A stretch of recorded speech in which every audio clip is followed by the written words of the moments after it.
Suchil. And I'm Myra Castillo, and we're here with Besties in Business, B2B TV. And today, we're really excited because we have the ultimate foodie. I think a lot of people talk about being a foodie, but I've been out to dinner with Carla, and I can tell you that she is the ultimate. But she also has an amazing catering company that she's now owned for over 20 years. Yeah. And today she's here to talk about the journey of this company, how she's innovated, and changed the business throughout the process. So thank you so much, Carla. Great to be And here. literally gone from tiny kitchen to multi-million-dollar company. Yes. Right. And I think, and what I didn't say is this is Carla Ruben. She is from Creative Edge. Hello, anonymous caterer. No name foodie. No name needed. No name foodie. So tell us a little bit about, sort of how you started the business, how it's grown. Everything. Yeah. Okay. It's always a good question. I always say actually we've been in business 25 years, but I always say I don't have a good story because my actual beginning story is not that good, and it kind of goes around somewhat of an immature college grad who was doing public relations. I studied radio, TV, film, went into PR, and then was thinking, well, you'd only get 5 days vacation a year, and wow, that's not very much fun, and I love parties, I love food, so I came up with this brilliant idea of starting a catering company. So it really is not a good story, unfortunately. What a laborious way to get more vacation time. I know. I think maybe I'm back to 5 days. There is no vacation anymore. But the beginning was in my house. I had a little studio apartment and with a futon, and one of my favorite things to make was a stuffed brie, and I'd take a whole wheel of brie and put apricots on it and nuts on it. It was ridiculous. Put the top, slice the brie in half, put it back on top, and then put it under my futon and leave it there and sleep on it so it mushed together. That was the beginning of my fabulous cooking career. Needless to say, I quickly replaced myself with a chef. The Board of Health would have. Oh no, there was it is so scary when I think. I did a party once up in Greenwich right when I started because it was all friends from college. So. Yeah.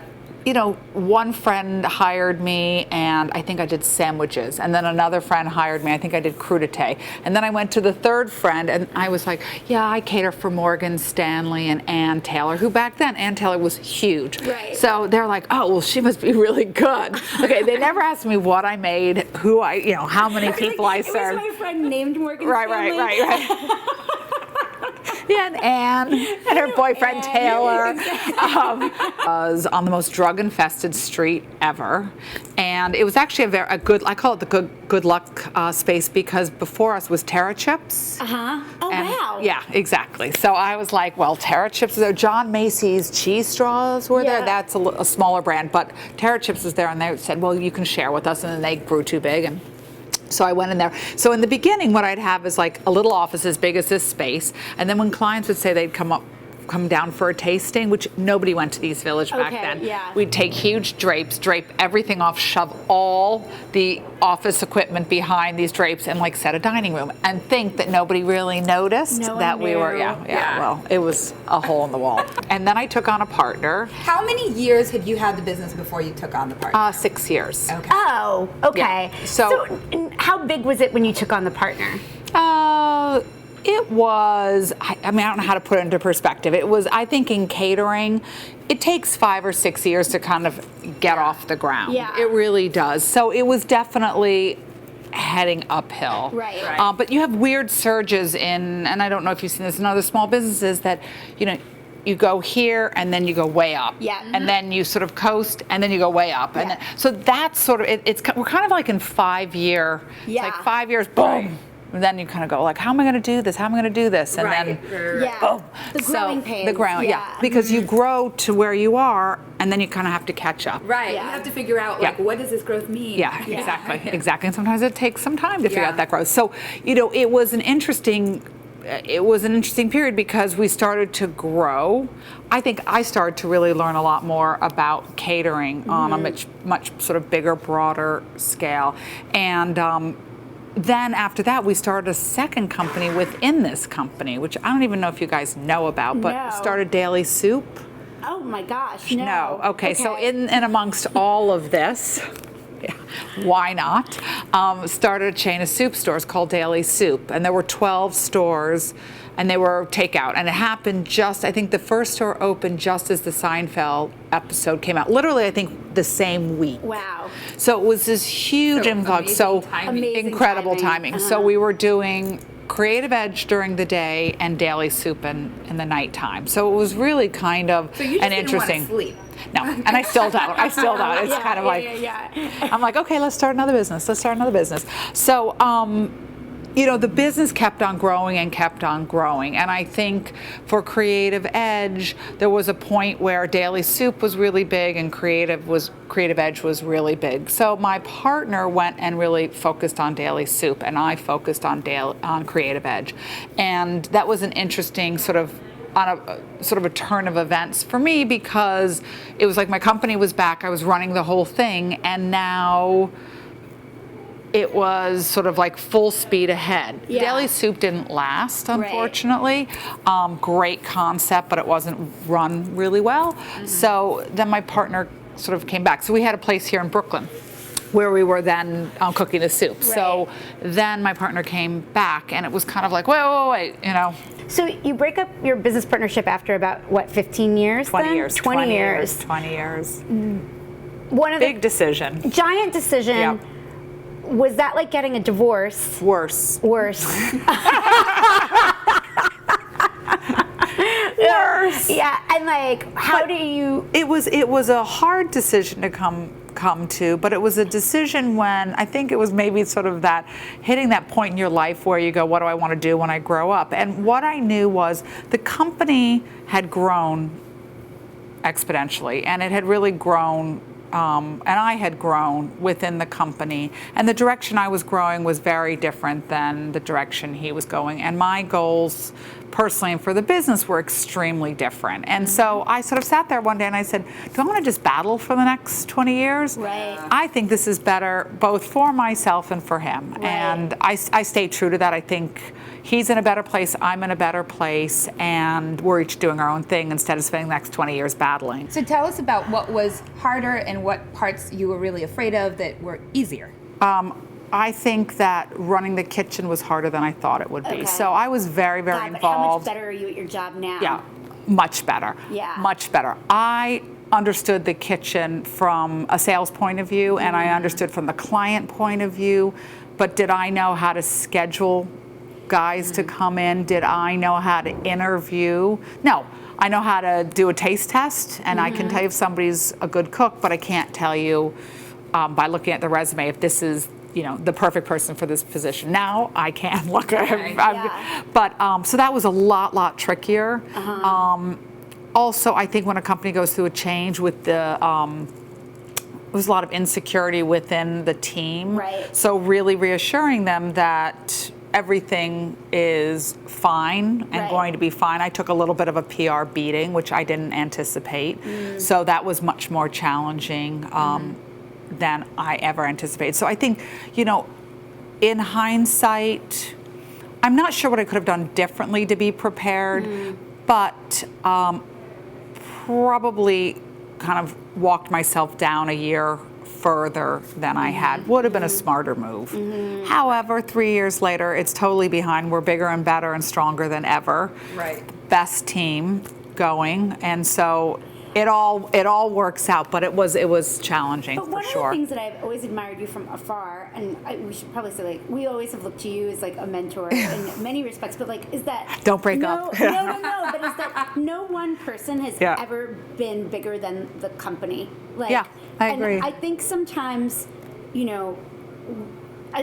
worked at a very small company before we started this business, and there Yeah. were lots of people that were like, if I left, this place would fall apart. Yeah, it doesn't. And It doesn't. It really doesn't. And I think it's good as It's an owner to Yeah. know Yes. that it's not, no Yes. one person's going to take the Yeah. whole thing, Yeah. and it's that thread that unravels the whole sweater, right? Right. Like, It's so true. I mean, it's funny. I don't prescribe to everybody's replaceable because I think it's a horrible way to go through It life, is. and I think it's a horrible way to treat people. it's a Right. terrible place. It's It's, ter- a I terrible just- place to work, too, Yeah, right? yeah. I mean, I don't believe in that.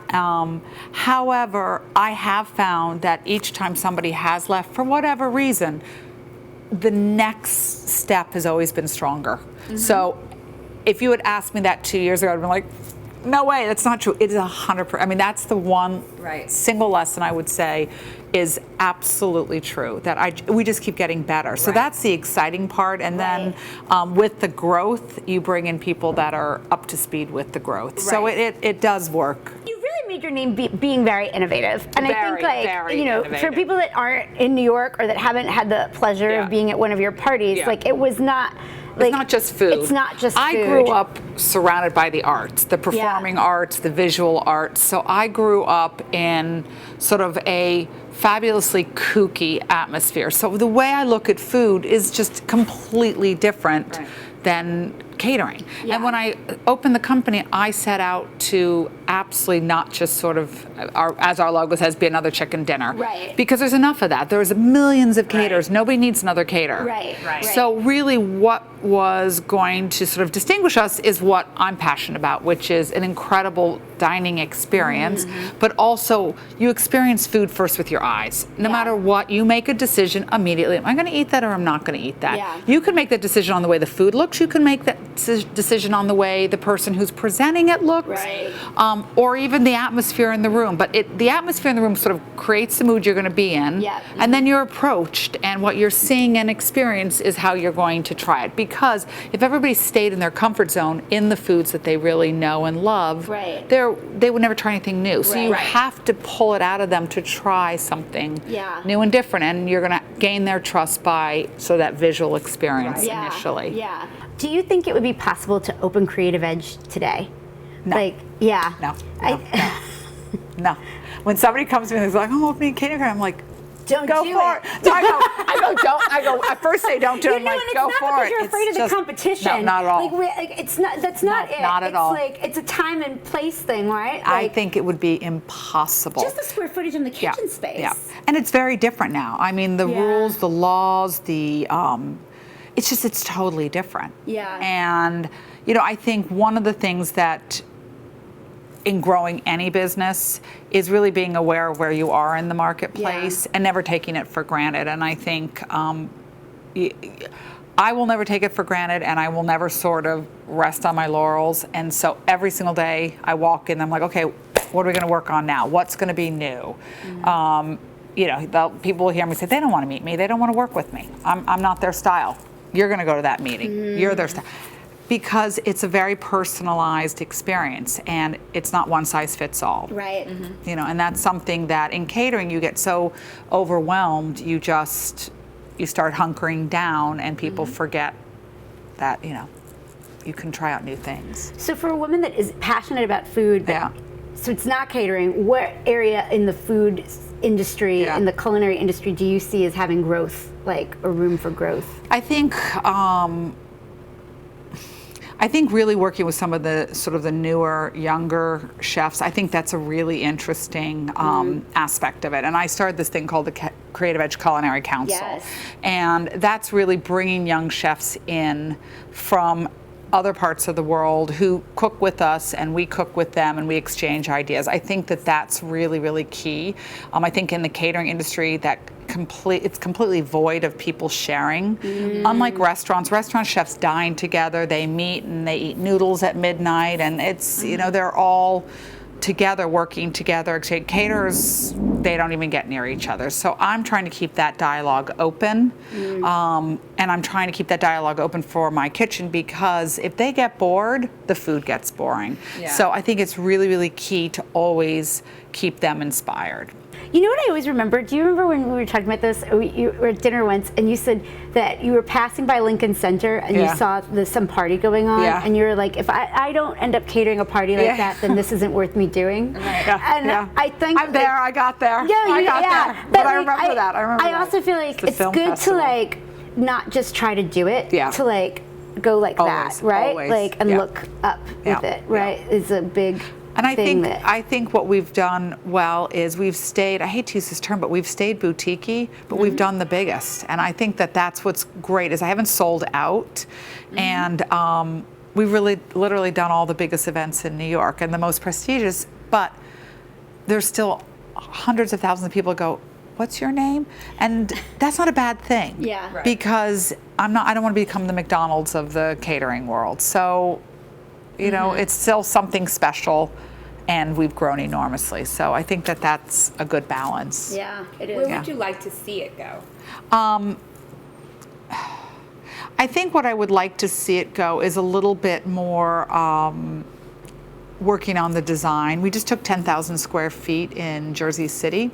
So design around food is really important. So we spend an enormous amount of energy building trays and building food bars and how to present food. So now with this space, because we were kind of doing it in sort of one end of the kitchen, it allows us to really take it to the next level, so that when clients are launching a brand and they need a specific color, we can really study it and delve into it much more. And I think that will be a huge difference. So we're staying true to what we do and not getting kind of watered down. But we're putting more resources into the visuals, which we always have, but that was we always just, your thing, it is our thing, but now we have the space, and now we don't have to throw everything out when we come home, and now we can tweak things and fix things, and, you know. Yeah, yeah. So I'm excited about that. That will be great. It is exciting. That'll be it's great. very exciting. Super excited about that. Well, thank you so much, Thank you for having Carla. And you can follow the anonymous foodie Carla Ruben at Carla Ruben or at Creative Edge Parties. NYC. Yes, NYC. Yeah. Creative Edge Parties NYC. Yeah. And you can see this video and all of our other videos at bestiesinbusiness.com and on social media at bestiesinbiz. Thank you. Thank you.